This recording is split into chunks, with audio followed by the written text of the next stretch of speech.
Drake Morrison stood outside La Belle Étoile, the most exclusive French restaurant in downtown Seattle, with his phone pressed so hard against his ear that it hurt. His 4-year-old daughter Melody clutched his other hand, her pink birthday dress catching the afternoon breeze, her lower lip trembling as she tried not to cry. "Please," Drake said into the phone, his voice cracking in a way he hadn't heard since he was a teenager. "I called 3 weeks ago. I confirmed yesterday. The reservation was under Morrison. Table for 2 at 6 o'clock. The hostess's voice came through cold and dismissive. "Sir, as I already explained, we have no record of your reservation. We're fully booked tonight. There's nothing I can do." Drake's chest tightened. This was supposed to be perfect.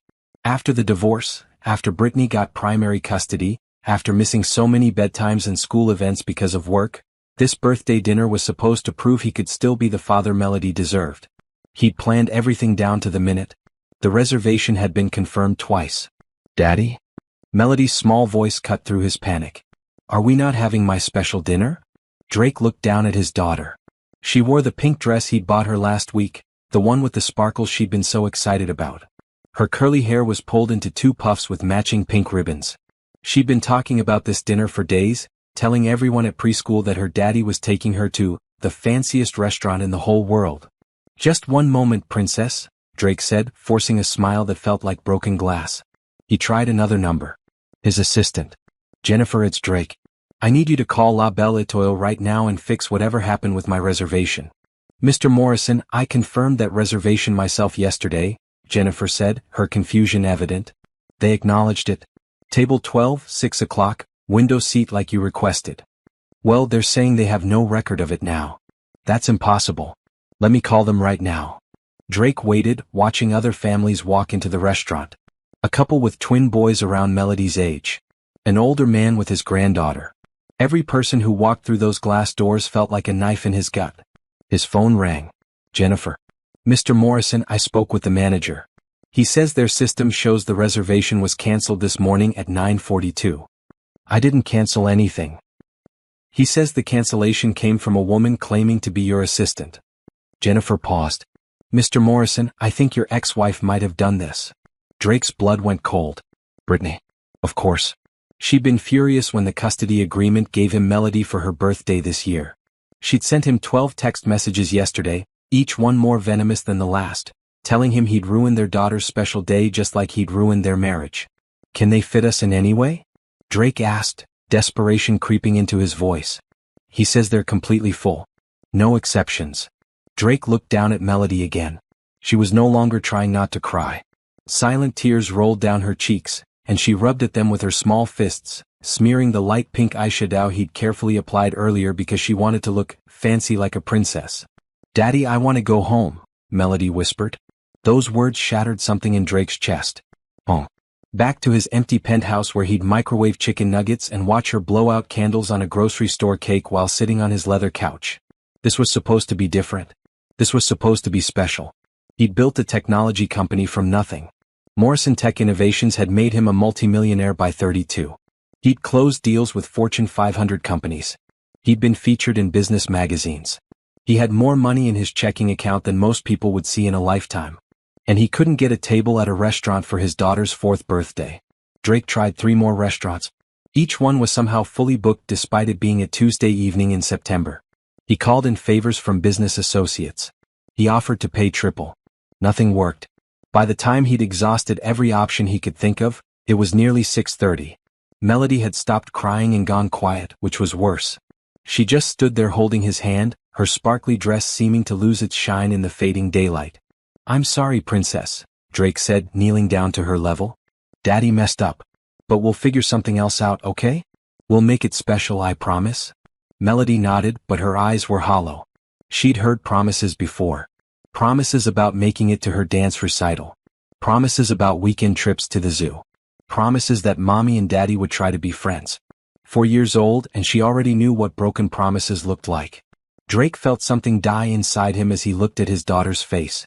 All his success, all his wealth, all his achievements meant absolutely nothing in this moment. He was just a failed father standing outside a restaurant he couldn't get into, watching his little girl's birthday dreams crumble. "Let's just go get pizza," Drake said quietly. "Excuse me?" Drake turned.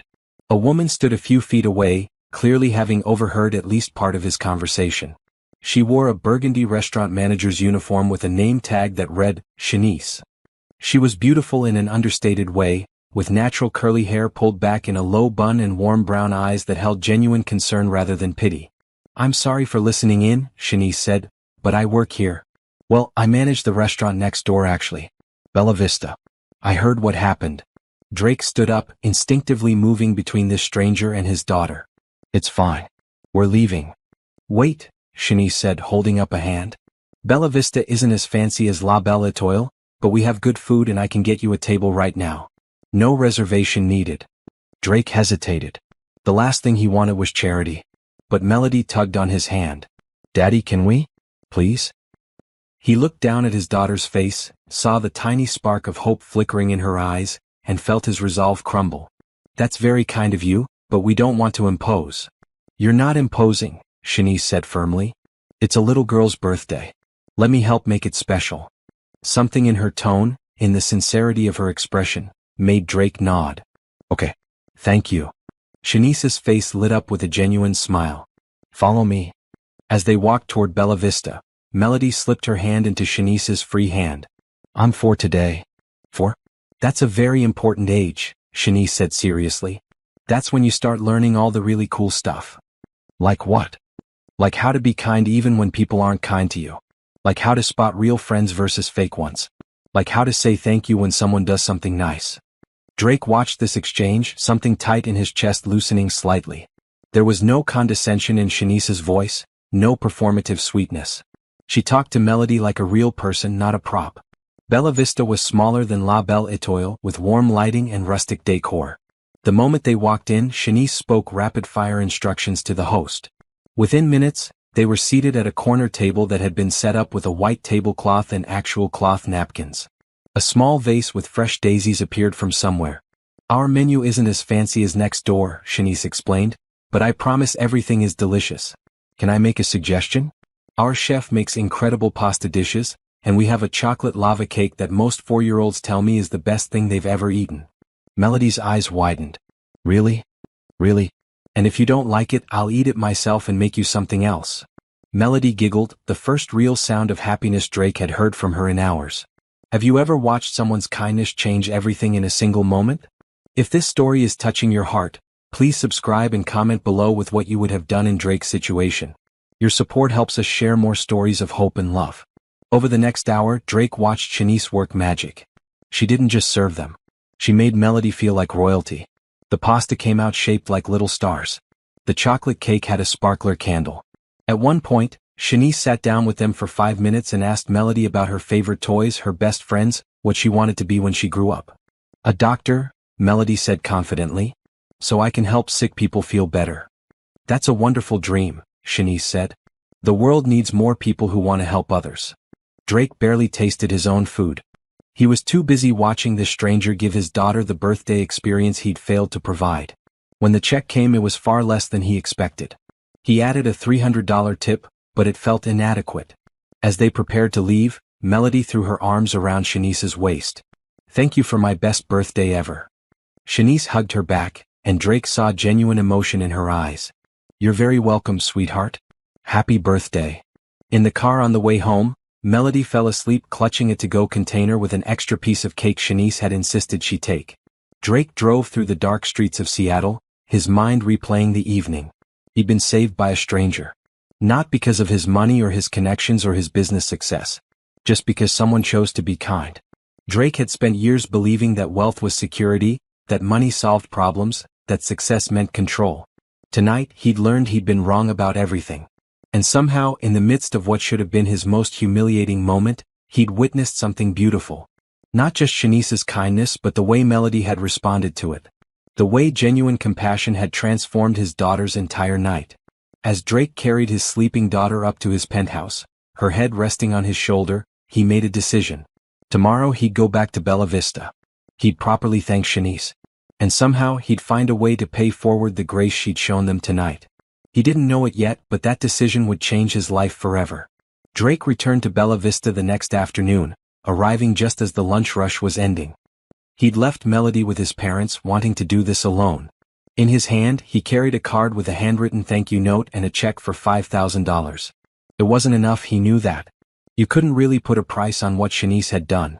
But it was a start. The host recognized him immediately. Mr. Morrison, welcome back. Are you dining with us today? Actually, I'm looking for Shanice, the manager who helped us yesterday. She's in the office doing paperwork. I'll let her know you're here.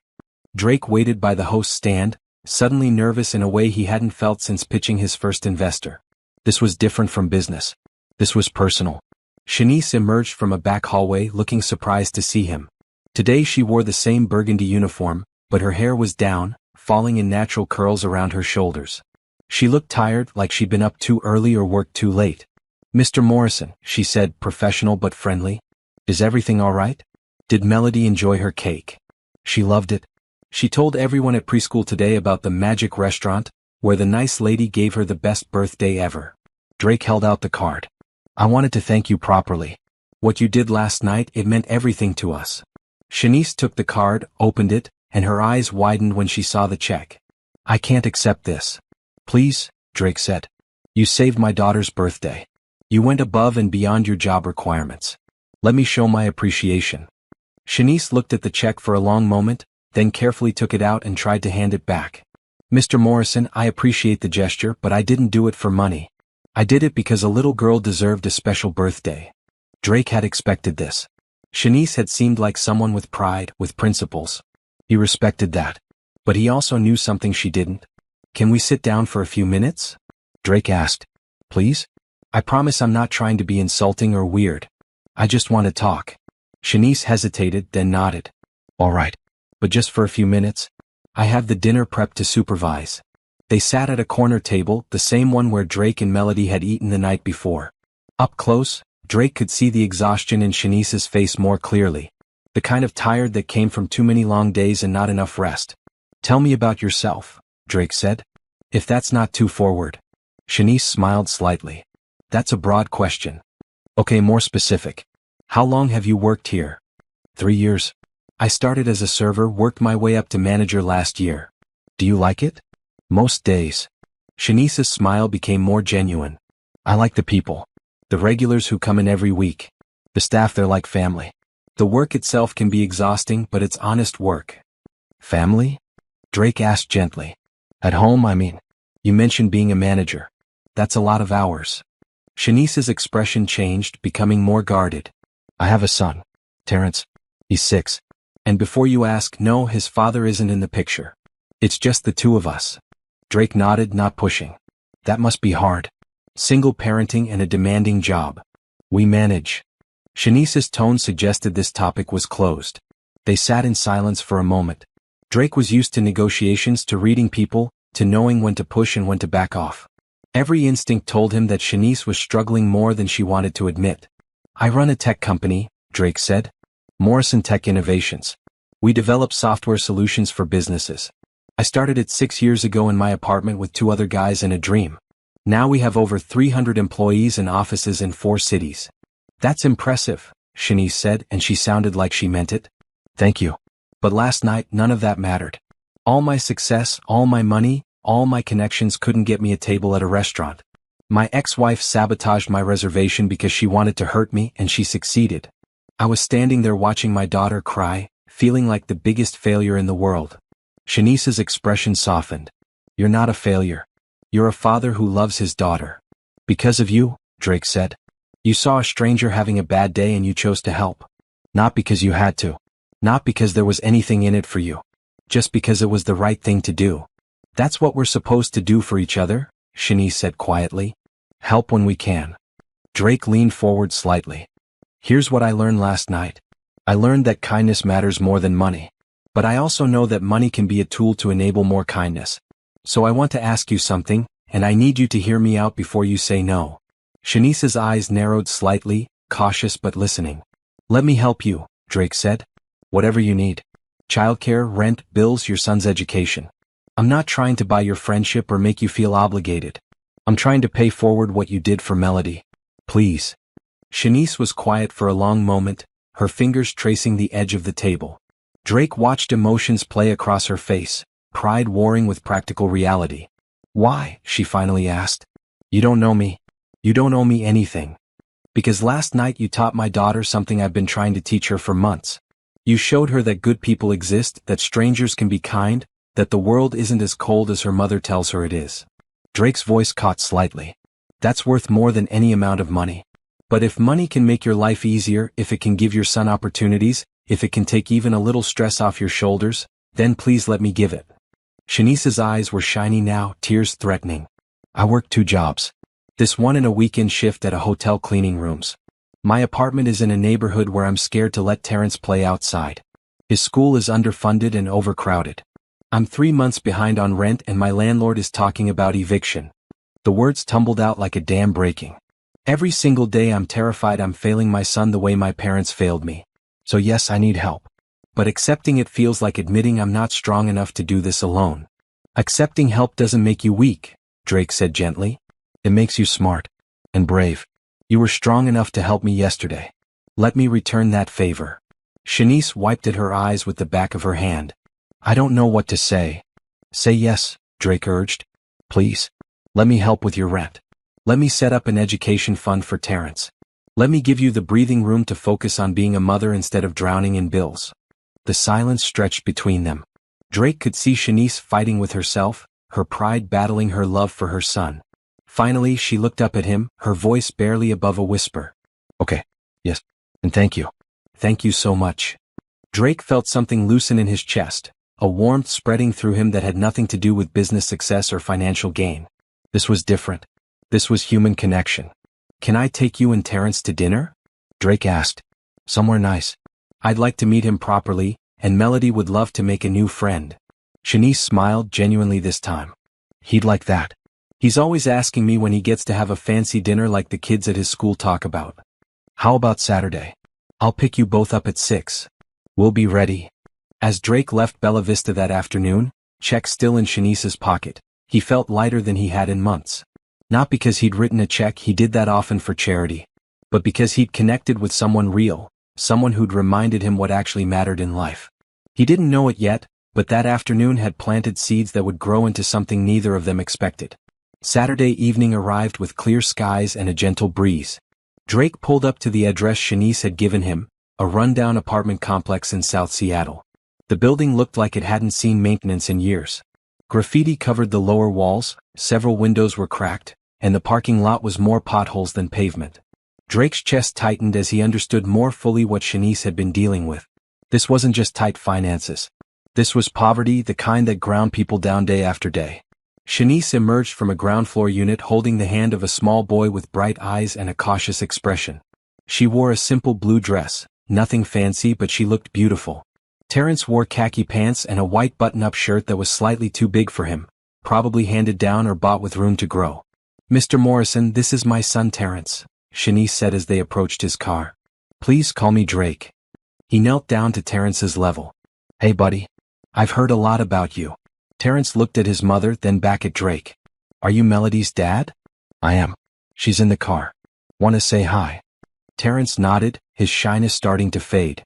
When he saw Melody in the back seat, her face lit up. Hi. I'm Melody. I'm 4. How old are you? 6, Terrence said quietly. That's so old. Do you go to real school? Yeah. 1st grade. Wow. Drake caught Shanice's eye as they got into the car, and they shared a smile. The kids' innocent interaction felt like hope in motion. Drake had chosen a family-friendly steakhouse with great food but a relaxed atmosphere.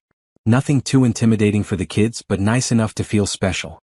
As they drove, Melody chattered nonstop about her preschool, her toys, her favorite TV shows. Terrence listened, occasionally answering her rapid-fire questions. Your daughter is very friendly, Shanice said quietly to Drake. She's never met a stranger, Drake replied. Sometimes I worry she's too trusting. But then I meet people like you and I realize maybe trust isn't such a bad thing. At the restaurant, they were seated at a round booth that fit all 4 of them. The kids immediately bonded over the coloring pages the server brought, their heads bent together as they compared crayon techniques. This is nice, Shanice said, relaxing slightly. I can't remember the last time we went somewhere like this. Tell me about Terrence, Drake said. What's he like? What does he love? Shanice's face softened the way all parents' faces do when talking about their children. He's smart. Really smart.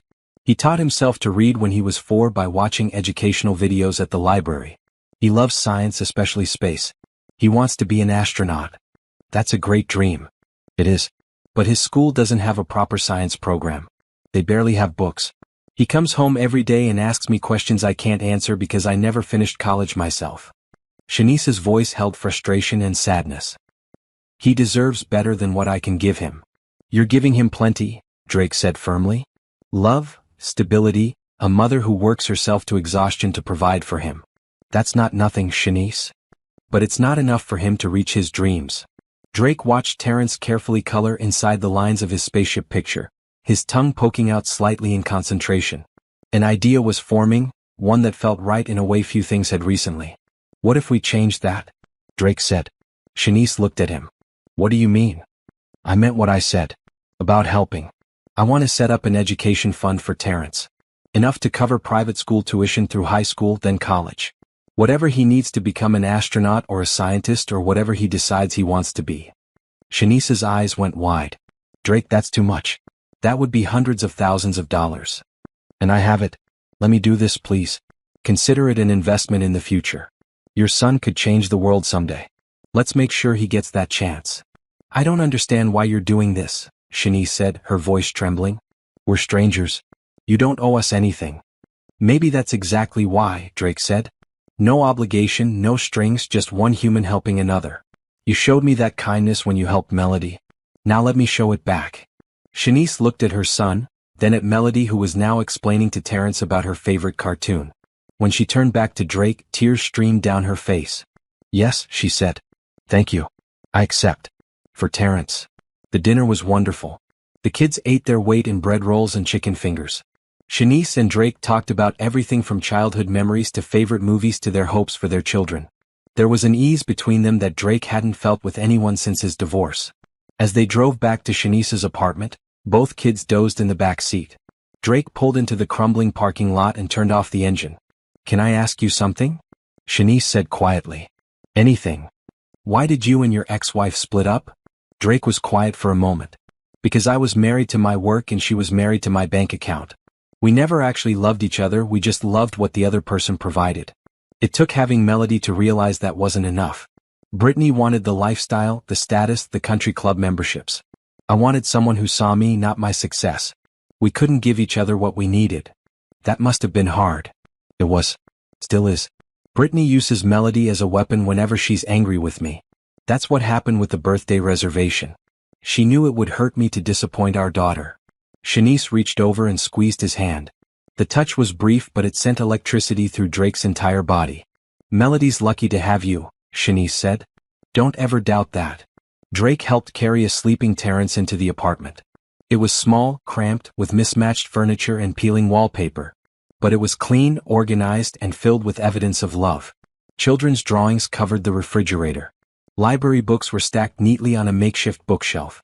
A calendar on the wall had careful notes about Terrence's school events. This was a home despite its poverty. As Drake left that night, Melody's small hand in his, he knew something fundamental had shifted. Shanice wasn't just someone he was helping. She was someone he wanted to know, to spend time with, to support not out of obligation but out of genuine care. That realization both thrilled and terrified him. 3 weeks later, Drake sat in his office overlooking downtown Seattle, reviewing paperwork his lawyer had prepared. The education trust for Terrence was established, fully funded with enough money to see him through the best schools in the country. The payment to Shanice's landlord had cleared, covering 6 months of back rent and future payments. But Drake wasn't done.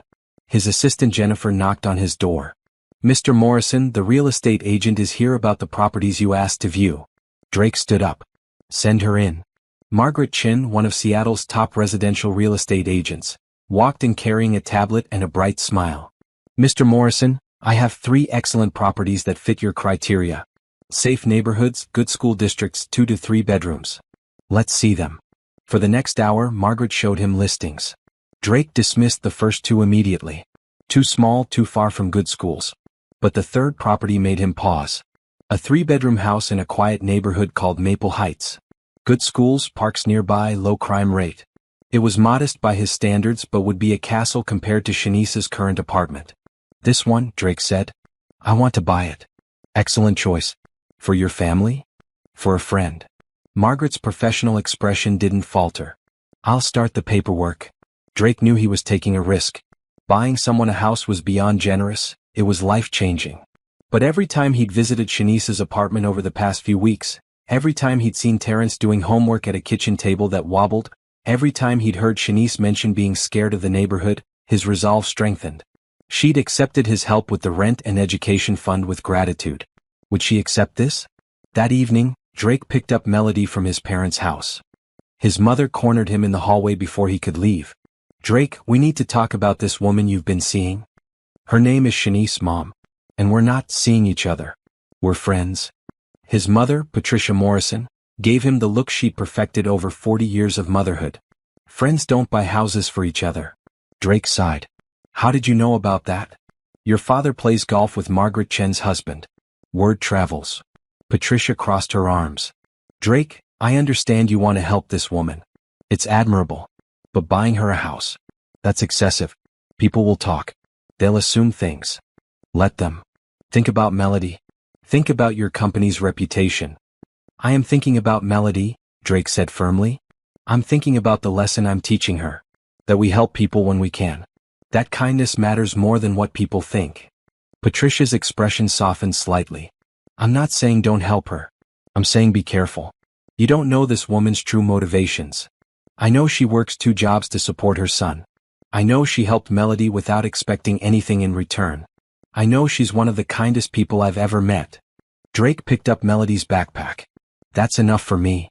As Drake drove away from his parents' house, Melody asleep in her car seat, he thought about his mother's warnings. They came from a place of protection, he knew that. But they also came from a lifetime of judging people by their bank accounts and social standing. Drake was tired of that world. The next Saturday, Drake invited Shanice and Terrence to his penthouse for lunch.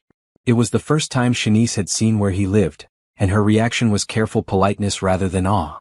This is beautiful, she said, looking out at the floor-to-ceiling windows with views of Puget Sound. It's too big for just me and Melody on weekends, Drake admitted. Feels empty most of the time. The kids ran off to play in Melody's room, leaving Drake and Shanice alone in the massive living room. Drake's heart was pounding. He'd closed million-dollar deals with less nervousness. I have something to show you, Drake said, pulling up the listing on his tablet. I bought a house. In Maple Heights. 3 bedrooms, updated kitchen, backyard for Terrence to play in. Safe neighborhood, great schools. Shanice looked at the photos, confusion on her face. That's wonderful, Drake. Are you moving? No. It's for you. The tablet almost slipped from Shanice's hands. What? I bought it for you and Terrence. I want you to have a real home. A safe place. A neighborhood where you don't have to worry. Shanice stood up abruptly, setting the tablet down. Drake, I can't accept a house. That's too much. Way too much. Why? Because we've only known each other a few weeks? Because it violates some unwritten rule about how much one person can help another. Because it makes me feel like a charity case, Shanice said, her voice rising. Because accepting money for rent is one thing, but a whole house? That's something else entirely. Drake stood too, moving closer. It's not charity. It's friendship. It's gratitude. It's me using the resources I have to improve the life of someone I care about.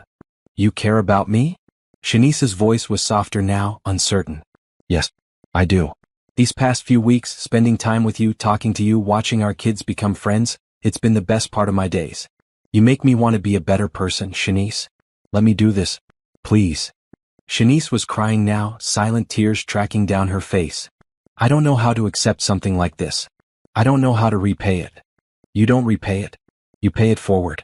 Someday, when Terrence is grown and successful, when you're stable and secure, you help someone else who needs it. That's how this works. Shanice looked at the tablet again, at the photos of the house with its safe yard and good schools. Drake could see the war happening inside her, pride versus practicality, independence versus her son's well-being. Okay, she finally whispered. Yes, I accept. For Terrence. And thank you. Thank you so much. Drake pulled her into a hug and Shanice collapsed against him, sobbing. All the stress, all the fear, all the years of struggling alone poured out of her. Drake held her, letting her cry, feeling his own eyes burn with emotion. When Shanice finally pulled back, she laughed through her tears. I'm sorry. That was probably inappropriate. It was perfect, Drake said honestly. That night, after Shanice and Terrence had gone home with keys to their new house and a moving date set for the following weekend, Drake sat with Melody on his couch. "Daddy, are Shanice and Terrence our family now?" Melody asked.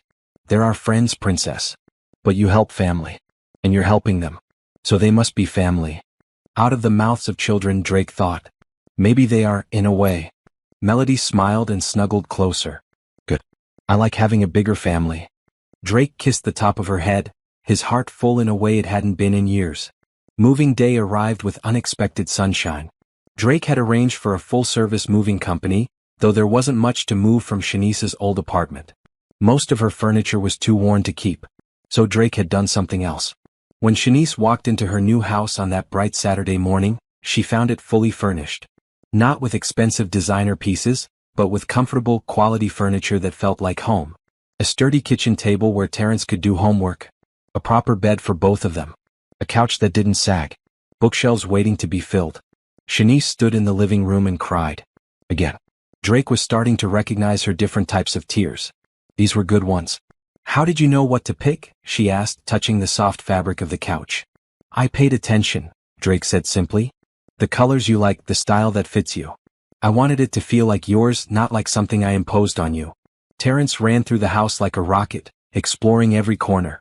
When he discovered his new bedroom with its space-themed bedspread and actual desk, he came running back to the living room.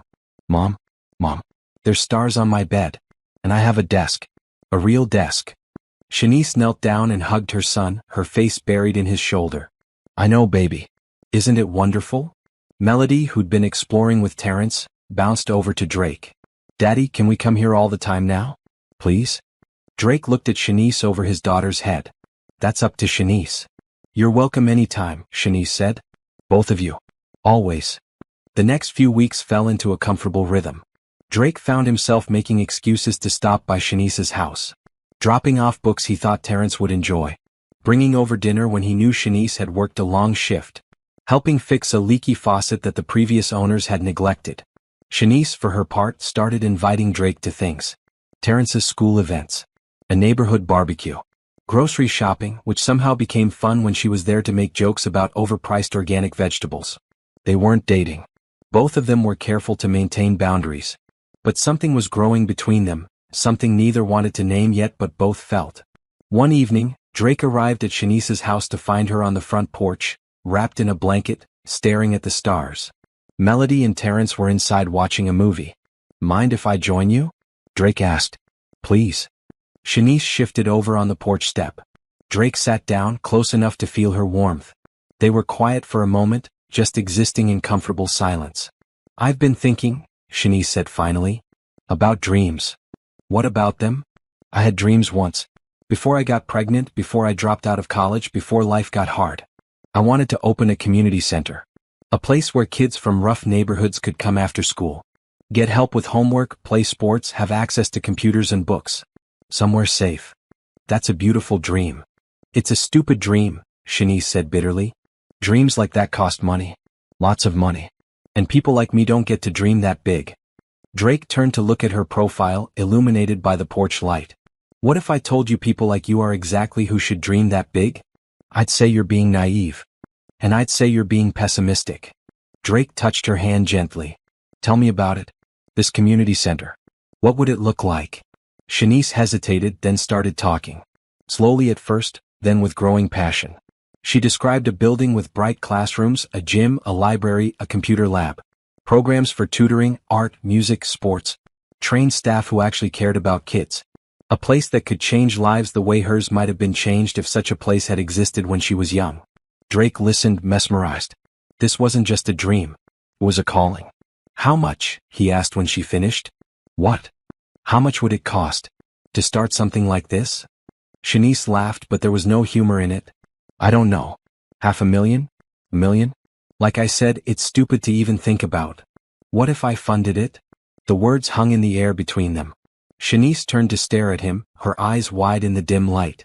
"Drake, you can't be serious." "Why not? I have the money. You have the vision. Together we could make this happen. You've already done so much for me. Too much. I can't ask for more." "You're not asking. I'm offering." Drake shifted to face her fully. Shanice, these past few weeks have taught me something. Money is just paper and numbers and accounts. It doesn't mean anything unless you use it for something real. This community center, it would be real. It would change lives. Let me help you build it. Shanice's hands were shaking. I don't understand you. I don't understand why you keep doing this. Because you're the first person in years who's seen me as just Drake. Not Drake Morrison, tech millionaire. Not Drake Morrison, whose divorce was in the papers. Just Drake. A father trying to do right by his daughter. A person who needed help and received kindness. He took her hand fully now. Let me do the same for you. I don't want to feel like I'm using you. You're not. I promise you're not. If anything, you're giving me something I've needed for a long time. Purpose beyond profit margins and quarterly earnings. Shanice looked down at their joined hands. If we do this, I need to contribute too. I need to work for it, earn it somehow. I can't just take. Then work with me. We'll form a nonprofit. You'll run it. I'll provide the funding and business expertise. We'll build this together as partners. Partners? Shanice repeated, testing the word. Partners? Drake confirmed. She was quiet for a long moment, thinking. Then she squeezed his hand. Okay. Yes. Let's build a community center. Together. They sat on that porch for another hour, planning and dreaming. Somewhere in that conversation, their hands stayed joined. Somewhere in those plans, they both realized this wasn't just about charity anymore. This was about connection. About two people finding each other in unexpected circumstances and choosing to build something meaningful together. When Drake finally left that night, driving home with a sleeping Melody in the back seat, he felt more alive than he had in years. He'd built a successful company. He'd made millions. He'd achieved everything society said mattered. But none of it had felt as important as sitting on that porch with Shanice, holding her hand, planning a future that would help children neither of them had met yet. The next morning, Drake called his lawyer. By afternoon, the paperwork was started for the Right Community Center nonprofit. Drake didn't tell Shanice he'd named it after her. That would be a surprise for later. For now, he just wanted to keep building this thing between them, one conversation at a time, one shared dream at a time, one moment of connection at a time. He was falling, he realized. Slowly but surely falling for a woman who'd saved his daughter's birthday and then somehow saved him too. The weeks blurred into months. Drake and Shanice met twice a week to plan the community center, usually after the kids were in bed. These planning sessions always started professional but ended personal, with conversations that ranged from childhood memories to fears about parenting to favorite songs. Drake found himself looking forward to these evenings more than any business meeting.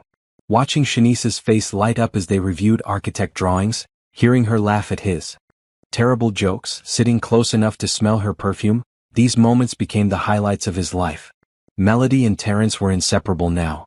Drake had Melody on weekends and he always brought her to Shanice's house. The kids treated each other like siblings, arguing over toys one minute and fiercely defending each other the next. Terrence is my best friend in the whole world, Melody declared one Saturday morning. When I grow up, I'm going to marry him.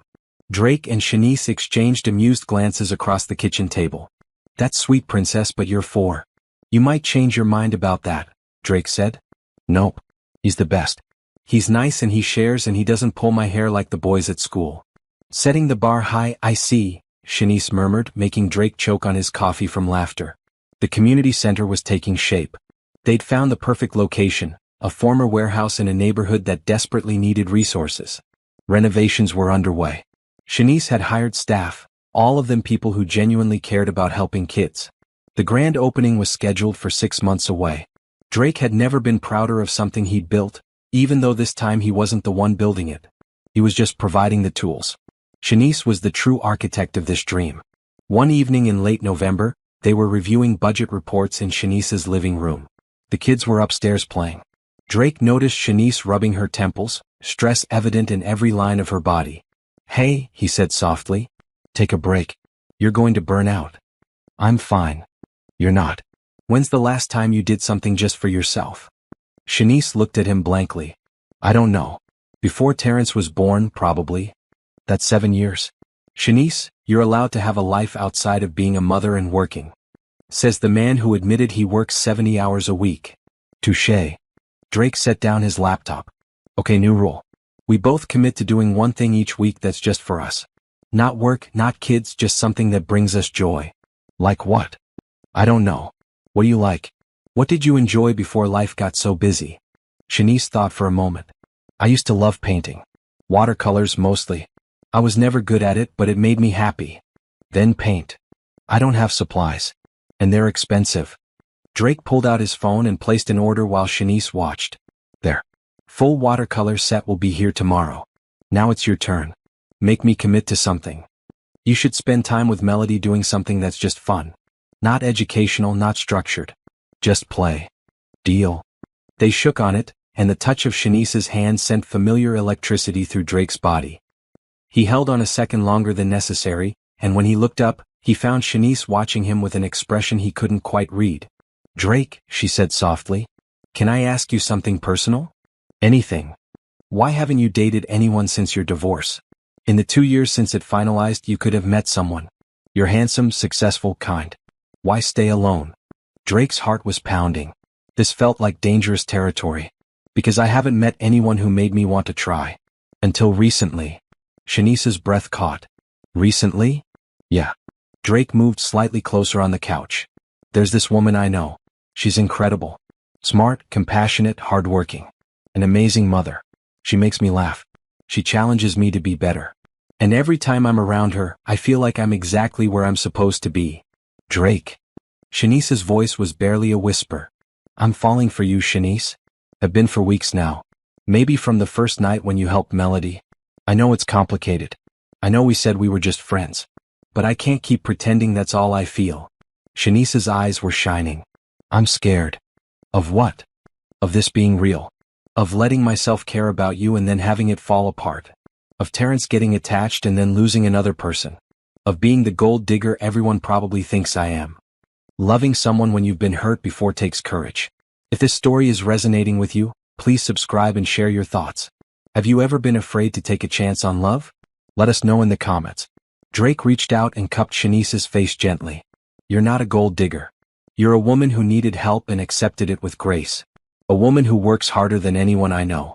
A woman who dreams big dreams and has the courage to pursue them. He paused. And for what it's worth, I'm scared too. Scared of messing this up. Scared of hurting you. But I'm more scared of not trying. I have feelings for you too, Shanice admitted. I have for a while now. But Drake, your world and mine, they're so different. Your parents already don't approve of me. What happens when this goes public? When people judge you for being with me? Then they can judge. I don't care. Drake leaned closer. Shanice, I have spent years caring what people think. Building the right image, making the right connections, maintaining the perfect reputation. And I was miserable. These past few months with you just being myself, that's when I've been happy. Really, truly happy. I'm done living for other people's approval. Shanice closed her eyes, tears slipping down her cheeks. Drake wiped them away with his thumbs, his touch gentle. Can I kiss you? He asked. Shanice nodded, and Drake closed the distance between them. The kiss was soft at first, tentative, both of them testing this new territory.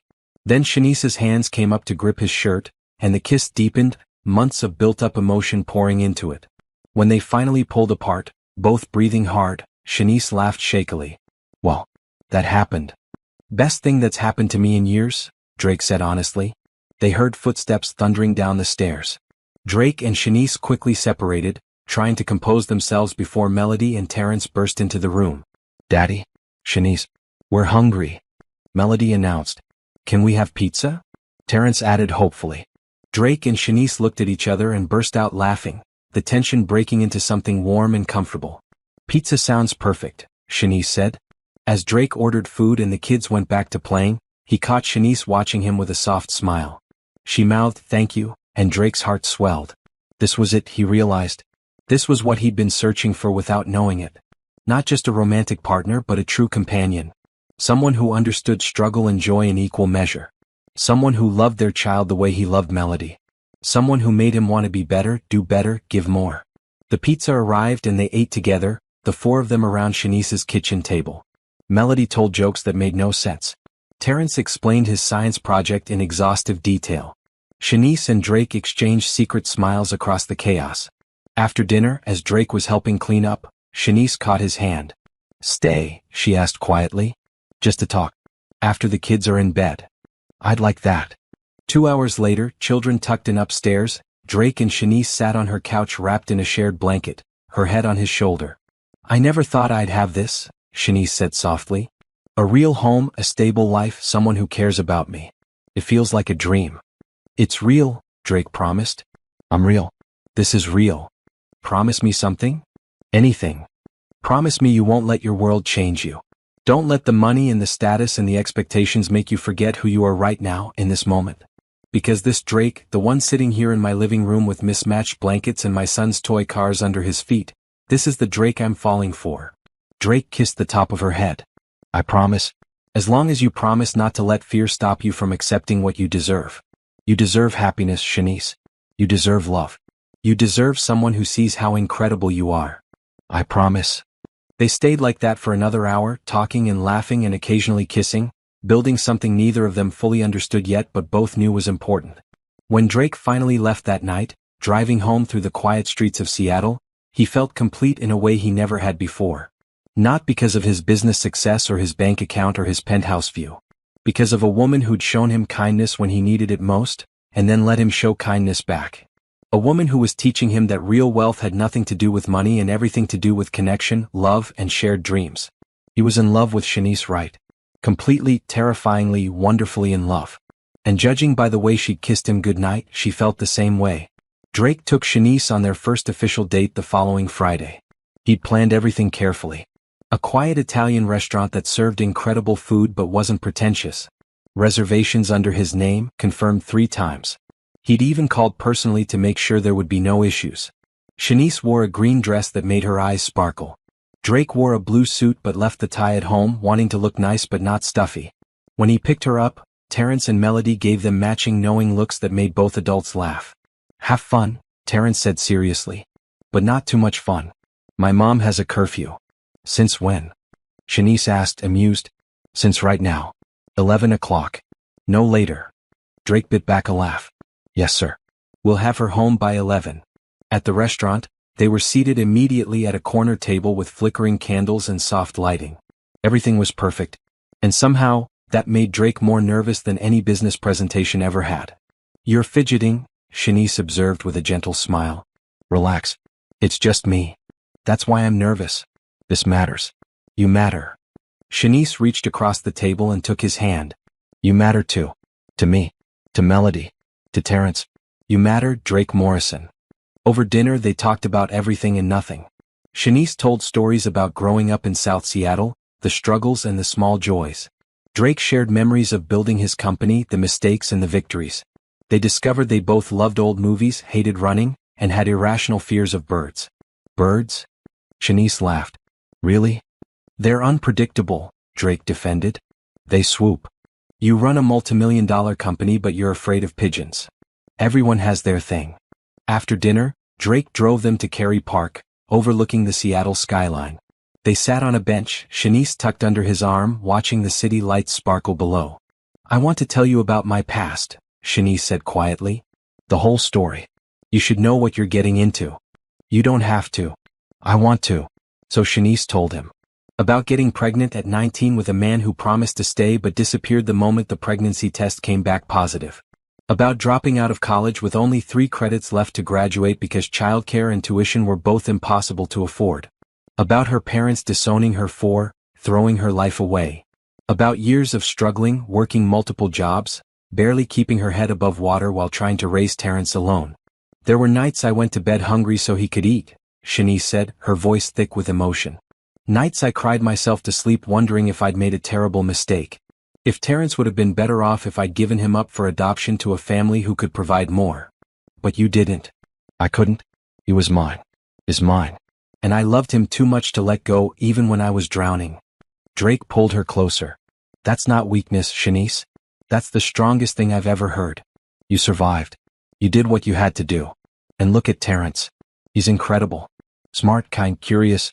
That's because of you. Sometimes I look at him and I'm terrified I'm not enough. That I've failed him in ways I don't even see yet. All parents feel that way. I know I do.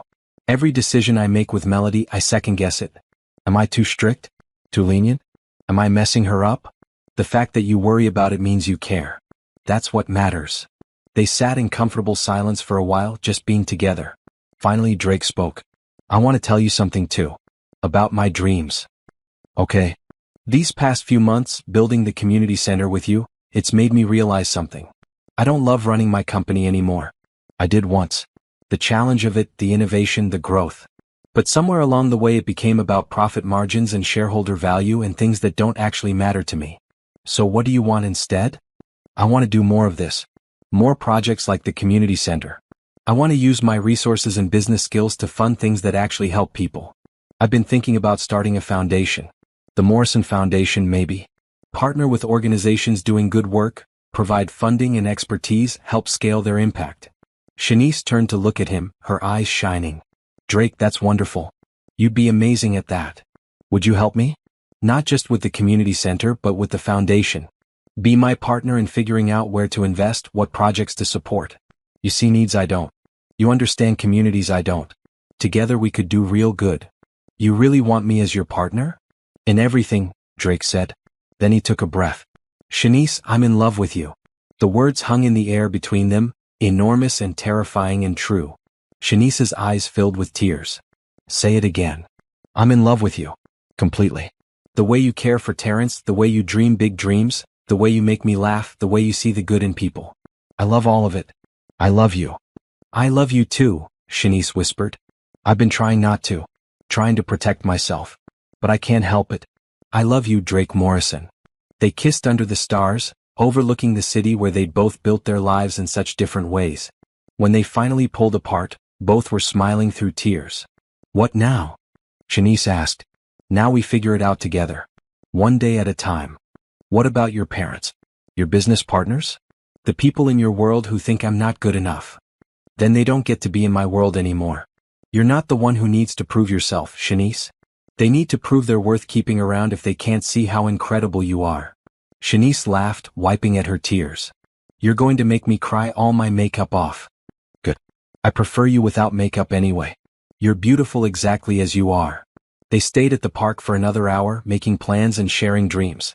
When Drake finally drove Shanice home, pulling up to her house at exactly 10:55, Terrence was waiting on the porch with his arms crossed. 5 minutes early. Acceptable, Terrence announced. Drake saluted seriously. Thank you, sir. Inside, Melody was asleep on the couch with Shanice's neighbor who'd been watching both kids. After paying the babysitter and tucking Melody into the car, Drake stood with Shanice in her doorway. Thank you for tonight, she said. Thank you for saying yes. To the date. To helping with the foundation. To loving me back. Always, Shanice promised. Drake kissed her one more time, soft and sweet and full of promise.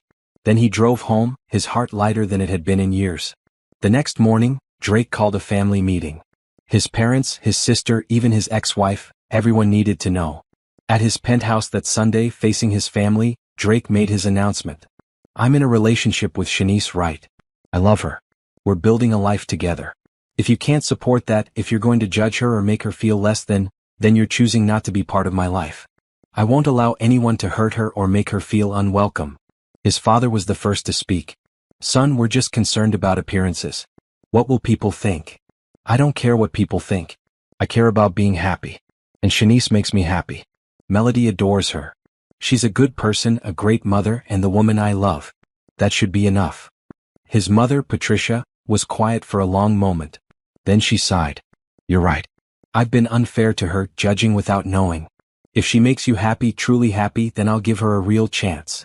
It wasn't perfect acceptance, but it was a start. Brittany, his ex-wife, laughed bitterly. I hope she knows what she's getting into. Being with you isn't as easy as it looks. She knows exactly who I am, Drake said firmly. And she loves me anyway. That's more than you ever did. After everyone left, Drake sat with Melody on his couch. Are you okay with all this, princess? Me dating Shanice? Melody looked at him seriously. Daddy, Shanice makes you smile. Like really smile. And she's nice to me and she makes good snacks. I think she's perfect. Drake hugged his daughter close. Me too, princess. Me too. That evening he called Shanice. I told my family. About us. How did it go? My parents are coming around. My ex-wife is bitter, but that's her problem. My sister is happy for me. And Melody says you're perfect. Shanice laughed. I'm far from perfect. You're perfect for me. That's all that matters. I love you, Drake. I love you too. Always. As they talked into the night, Drake felt something settle in his chest. Peace. Contentment. The certainty that he was exactly where he belonged, with exactly the right person. The trouble started 3 weeks later. Drake was in a morning meeting when his assistant knocked urgently on his door, her face pale. "Mr. Morrison, you need to see this." She handed him a tablet showing a tabloid article. The headline made his blood run cold. Tech millionaire Drake Morrison's new romance. Gold digger or true love? The article was vicious. It detailed Shanice's past, her poverty, the fact that Drake had bought her a house and was funding the community center. Every act of generosity was twisted into evidence of manipulation. The article heavily implied that Shanice was using him for his money, that she trapped him with her calculated kindness. There were photos. Drake and Shanice at dinner at the park outside her house. Someone had been following them. Worse, there were quotes from anonymous sources. One claimed to be a former co-worker of Shanice's, saying she'd always talked about finding a rich man to take care of her. Another, supposedly a neighbor, said Shanice was always bringing different men around. All of it was lies. Obvious, malicious lies. But lies printed in a widely read publication. Drake's phone started ringing immediately. Business partners, investors, board members. All wanting to know about this scandal, all concerned about the company's image. His business partner Greg came to his office within the hour. "Drake, we need to talk damage control. This story is everywhere. The board is panicking. Stock prices are already dropping." "It's garbage," Drake said. "Lies from start to finish. That doesn't matter. What matters is perception. You need to distance yourself from this woman, at least publicly, until the storm blows over. Her name is Shanice. And no." Greg stared at him. No. I'm not distancing myself from her. I'm not letting tabloid lies dictate my life. She did nothing wrong. I did nothing wrong. We're two people who fell in love. End of story. "Drake, be reasonable. Your company has a reputation to protect. Investors are asking questions. Then they can ask all the questions they want. But I won't abandon someone I love because of gossip." Greg left, frustrated. Drake immediately called Shanice. She'd seen the article. "I'm so sorry," she said, her voice thick with tears. "This is all my fault." "It's not your fault. None of this is your fault. Maybe your partner is right. Maybe you should distance yourself until this dies down. I don't want to hurt your business." "Shanice, listen to me. I'm not distancing myself. I'm not running. We're going to face this together." "Drake, they're destroying my reputation. Calling me horrible things. What if Terrence sees this? What if the kids at school use it against him?" Drake's heart clenched. He hadn't thought about that. "We'll protect him. We'll protect both our kids. But we're not letting these lies win." That afternoon, Drake called a press conference. Against the advice of his board, his lawyers, and everyone who claimed to have his best interests at heart, he stood in front of cameras and told the truth. "Recently, an article was published about my personal life. I'm here to set the record straight. Yes, I'm in a relationship with Shanice Wright. Yes, I've helped her financially. And yes, I'm building a community center through a non-profit we co-founded together." Drake looked directly into the cameras. "What the article failed to mention is that Shanice helped me first. When my daughter was having the worst birthday of her young life, when I couldn't get a restaurant reservation despite all my money and connections, Shanice stepped in. She's a restaurant manager who saw a little girl crying and chose to help, expecting nothing in return." Drake continued, his voice strong. "I fell in love with a woman who works 2 jobs to support her son. A woman who has more integrity in her smallest finger than most people have in their entire body. A woman who taught me that real wealth has nothing to do with bank accounts and everything to do with character. The idea that she's using me for money is laughable. Shanice didn't even want to accept my help at first. She did so because I convinced her that accepting help with grace takes strength." He paused, letting his words sink in. "I'm proud to be with Shanice Wright. I'm proud of the work we're doing together. And I will not apologize for loving someone who makes me a better person. If investors or business partners have a problem with that, they're welcome to take their concerns elsewhere. My personal life is not up for debate or shareholder approval." The press conference exploded with questions. Drake answered a few, deflected others, and left with his head held high. The response was mixed. Some praised him for standing up for love. Others criticized him for being naive. His company's stock dipped further. 2 board members resigned. But Drake didn't care. That evening he went to Shanice's house. She opened the door with red, swollen eyes. "You shouldn't have done that," she said. The press conference. "You just made yourself a bigger target." "I don't care. Drake, your company could suffer real consequences." "Then it does." Shanice, I meant what I said. You're more important to me than stock prices or board approval. If standing up for you costs me everything, it's a price I'll gladly pay. Shanice broke down sobbing and Drake held her, letting her cry out all the stress and fear. I love you, she said against his chest. I love you so much. But I'm so scared. Me too. But we're scared together. That's what matters. The next few days were brutal. More articles appeared, some supportive, many cruel. Drake's social media was flooded with comments both praising and condemning him.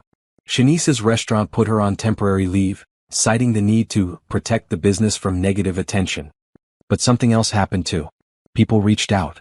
Dozens of people who'd been helped by Shanice over the years. Former co-workers who knew her character. Neighbors who'd witnessed her kindness. They shared their stories, pushing back against the tabloid lies. A former co-worker wrote an open letter. I worked with Shanice Wright for 2 years. Not once did I hear her talk about wanting to find a rich man. What I did hear was her talking about her son. About making sure he had opportunities. About working hard and staying honest. The woman described in that article doesn't exist. Shanice Wright is genuine, hardworking, and one of the kindest people I've ever known. The tide began to turn. Slowly at first, then more rapidly as the truth came out. Shanice wasn't a gold digger.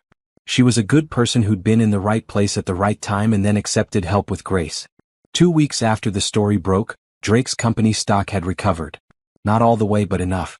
The board stopped calling emergency meetings. And most importantly, Drake and Shanice were still together. The community center construction continued without interruption. Drake had personally ensured funding, regardless of what his board thought. One evening, as they reviewed progress reports together, Shanice turned to Drake. Why did you really do it? The press conference. You could have just waited it out. Because the woman I love was hurting. Because lies were being told about someone who didn't deserve it. Because standing up for what's right matters more than protecting my reputation. Drake took her hand. And because I wanted everyone to know that I choose you. Every single day I choose you. Shanice kissed him soft and sweet. I choose you too. Even when it's hard.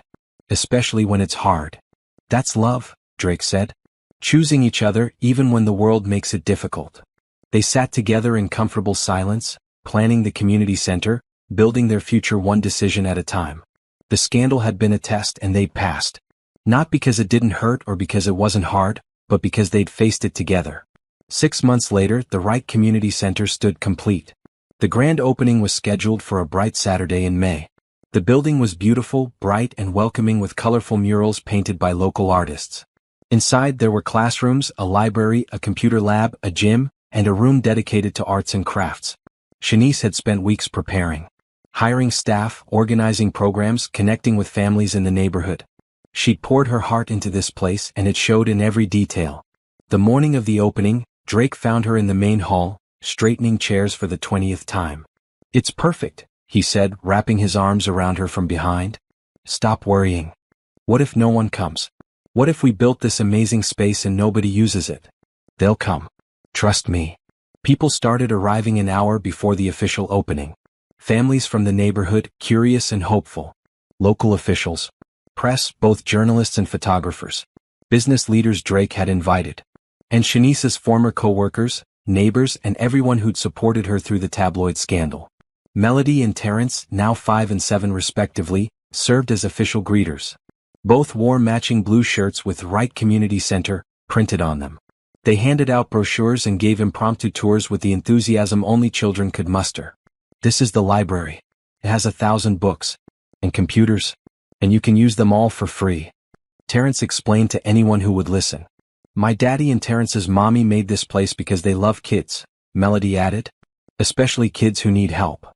Drake's parents attended, to his surprise. Patricia Morrison pulled Shanice aside before the ceremony began. I owe you an apology, Patricia said stiffly. I judged you without knowing you. I let my prejudices cloud my judgment. Watching you build this, seeing how much you care, I realize I was wrong. You're good for my son. You make him happy in a way I haven't seen in years. Shanice's eyes filled with tears. Thank you for saying that. It means more than you know. And this community center, what you're doing here, it's remarkable. You're remarkable. The ceremony began at 2 o'clock. Shanice stood at a podium in front of a crowd of over 200 people. Drake watched from the side, his heart swelling with pride. Thank you all for being here, Shanice began, her voice only slightly shaky. This community center was a dream I had for years but never thought I'd achieve. Dreams like this require resources and I didn't have them. But then I met someone who believed in this dream as much as I did. She turned to look at Drake. Drake Morrison didn't just provide funding. He provided partnership, encouragement, and faith. He saw what this could become and helped make it real. But more than that, he saw me. Not where I'd come from or what I'd struggled through, but who I was trying to be. What we could build together. The crowd applauded. Drake felt his throat tighten with emotion.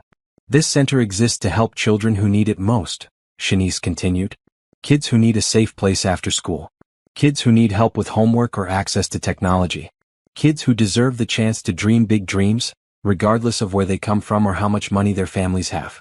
Every child who walks through these doors will be valued, supported, and given opportunities to thrive. More applause. Drake saw several people wiping their eyes. I'm excited to announce our programs, Shanice said. We'll offer free tutoring 5 days a week. Computer classes. Art and music programs. A reading circle every Saturday morning. Sports leagues.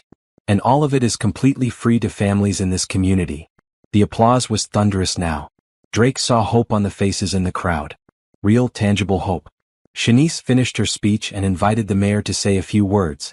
Then it was time for the ribbon cutting. Shanice stood with large scissors at a red ribbon stretched across the main entrance. Drake, Melody, and Terrence stood beside her. Ready? Shanice asked the kids. Ready? They chorused. Shanice cut the ribbon and the crowd erupted in cheers. The Wright Community Center was officially open. For the next 3 hours, people toured the building, signed up for programs, and expressed gratitude. Drake watched Shanice glow as she talked with parents, welcomed children, and explained the center's mission.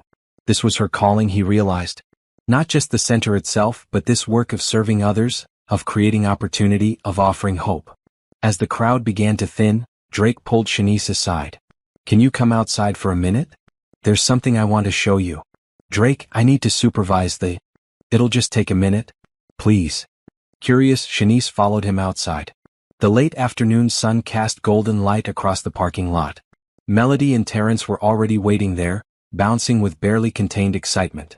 What's going on? Shanice asked.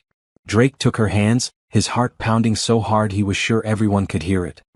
Shanice, right, the day I met you, I was at my lowest point. Failed father, standing outside a restaurant watching my daughter cry. You saved that night. But more than that, you saved me. You taught me about real kindness, real strength, real love. Shanice's eyes widened as she realized what was happening. These past months with you have been the happiest of my life, Drake continued. Building this center, raising our kids together, planning a future side by side. You make me want to be better, do better, give more. You make everything more meaningful.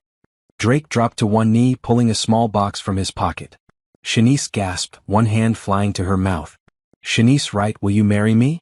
Will you let me spend the rest of my life showing you how much you're loved? Will you build a family with me and continue building dreams together? Tears streamed down Shanice's face. Yes. Yes, of course, yes. Drake stood and pulled her into his arms, kissing her as applause erupted from the building. The remaining guests had noticed and were now crowding at the windows and doors, cheering. When they finally broke apart, Drake slipped the ring onto Shanice's finger. It was beautiful but not ostentatious. A simple diamond set in platinum, elegant and timeless. Melody and Terrence ran over, throwing their arms around both adults in a group hug. Does this mean you're going to be my dad? Terrence asked Drake. If that's okay with you. It's super okay. And you'll be my mom? Melody asked Shanice. I'd be honored, Shanice said, hugging the little girl close. The four of them stood there in the parking lot of the community center they'd built together, now a family in the truest sense of the word. Drake looked at his future wife, at the children who'd brought them together, at the building that represented their shared commitment to helping others, and felt complete. This was success. Not quarterly earnings or stock prices or magazine features. This, love, family, purpose, and the knowledge that together they were making the world a little bit better. As the sun set over Seattle, painting the sky in shades of orange and pink, Drake held Shanice close and whispered, "Thank you." For what? For helping Melody that night. For accepting my help. For loving me. For all of it. Shanice smiled up at him. Thank you for seeing me. For believing in me. For choosing me every single day. Always, Drake promised. For the rest of our lives. 6 months later, on a crisp November morning, Drake stood at the altar of a small chapel overlooking Puget Sound. His best man, surprisingly, was his former business partner Greg, who'd apologized months ago for his reaction during the tabloid scandal and became one of Drake and Shanice's strongest supporters. The chapel was decorated simply with white flowers and candles. Drake had wanted something intimate, just family and close friends. Shanice had agreed, both of them preferring meaningful over extravagant. Music began and Drake's heart started racing. First came Melody and Terrence, both dressed in their wedding party outfits. Melody wore a yellow flower girl dress and carried a basket of rose petals. Terrence wore a blue suit and carried the rings on a small pillow. They walked down the aisle together, Melody throwing petals with great enthusiasm while Terrence tried to maintain proper ring-bearer dignity. Then the music changed and Shanice appeared. She wore a simple red dress, nothing like the elaborate wedding gowns in magazines. But to Drake, she was the most beautiful thing he'd ever seen. Her natural hair was styled in elegant curls, and she carried a small bouquet of white roses. Her smile was radiant. Shanice's mother walked beside her, the two having reconciled in recent months after years of estrangement. Drake knew that reconciliation had been hard-won and meant the world to Shanice. As Shanice reached the altar and her mother sat down, Drake took her hands. He was vaguely aware of the officiant beginning the ceremony, but mostly he was just looking at Shanice, memorizing this moment. When it came time for vows, Shanice went first. Drake Morrison, I never believed in fairy tales. My life taught me that princes didn't exist, that magic wasn't real, that happy endings were for other people. Then I met you. You showed up desperate and determined to give your daughter a good birthday. You looked at me, a stranger, and saw someone worth knowing. Someone worth helping. Someone worth loving. Shanice's voice caught. You took my biggest dream and helped make it real. You love my son like he's your own. You make me laugh. You challenge me to be better. You showed me that happy endings do exist, they just don't look like the storybooks. They look like this, two imperfect people choosing to build something beautiful together. Shanice took a breath. I promise to love you always. In success and struggle. In joy and hardship. I promise to be your partner, your friend, your biggest supporter. I promise to help you stay grounded when the world gets crazy. I promise to make you laugh when life gets too serious. And I promise to never stop being grateful that you walked into my restaurant that night and let me help.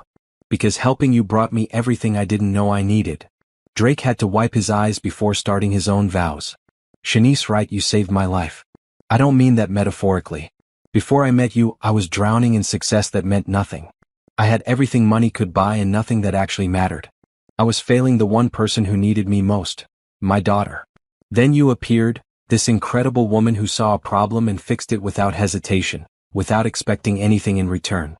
You showed me what real strength looks like, what real kindness means. Drake squeezed her hands gently. You taught me that accepting help isn't weakness. That love doesn't come with conditions. That the best things in life can't be bought, they have to be built, one choice at a time. You trusted me with your heart, your son, your dreams. That trust is the greatest gift anyone has ever given me. I promise to love you fiercely. To defend you always. To support your dreams as enthusiastically as you support mine.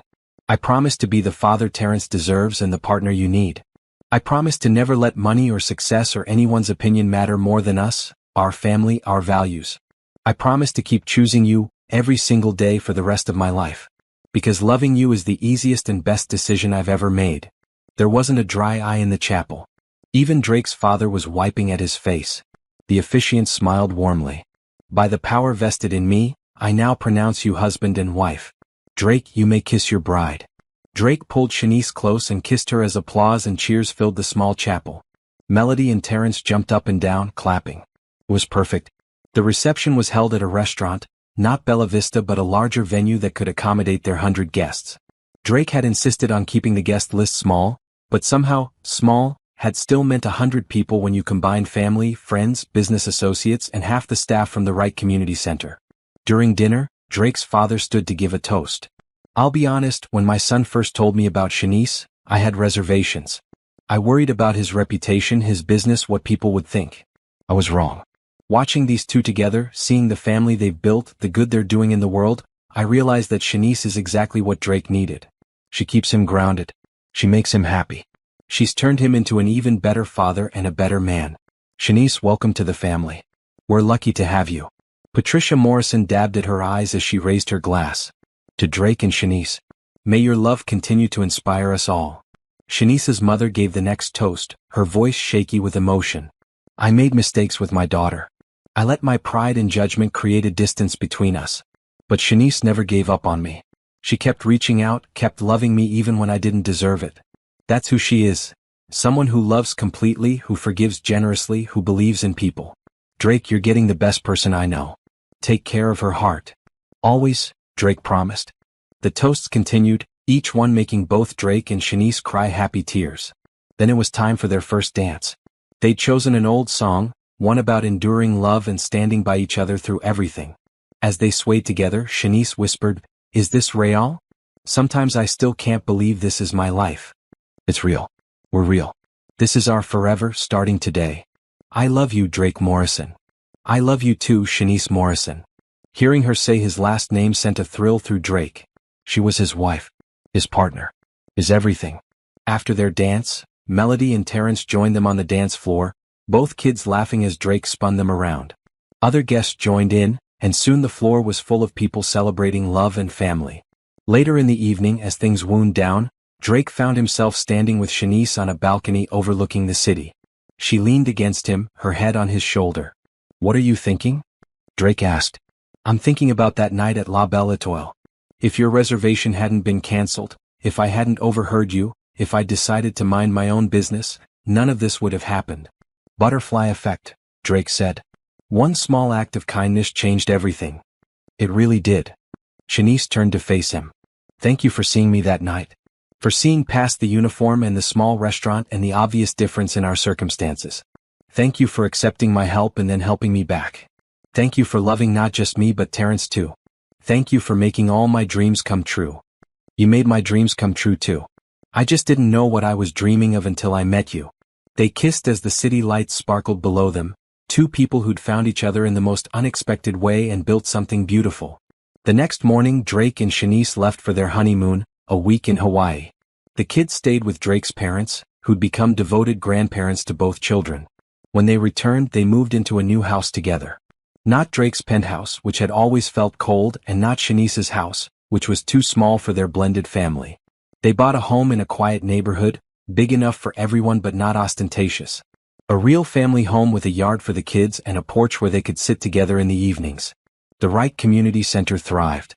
Within 6 months of opening, over 300 children were enrolled in programs. Test scores improved. Kids gained confidence. Parents found resources and support. Shanice's vision was becoming reality. Drake scaled back his involvement with Morrison Tech Innovations, transitioning to an advisory role rather than day-to-day operations. He launched the Morrison Foundation, dedicating himself to funding projects like the community center. Shanice became his co-director, and together they began identifying needs and supporting solutions all over Seattle. 1 year after their wedding, Drake and Shanice stood in the community center for Melody's 5th birthday party. Unlike that first birthday, this one was full of friends.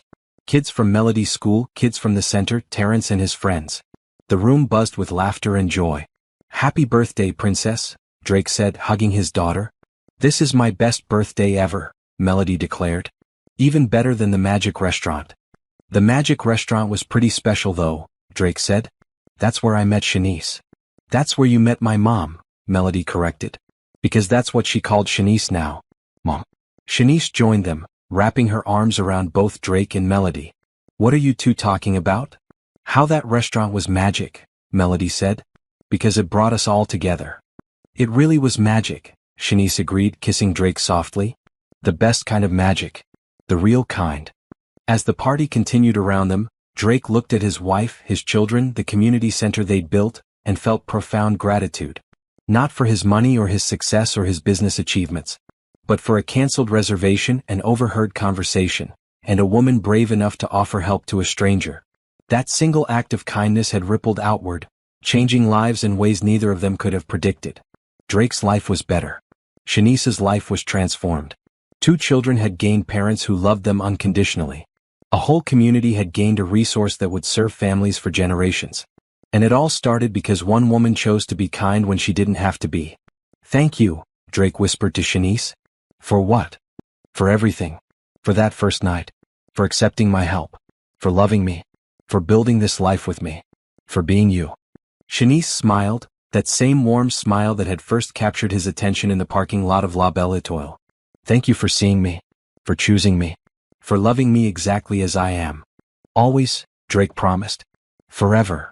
And as Melody blew out her candles, surrounded by family and friends in a community center built on hope and love, Drake knew he'd found something more valuable than any amount of money could buy. He'd found home. Not a place but a person. A family. A purpose. He'd found everything that mattered. And it all started with a canceled reservation and a kind stranger who changed everything.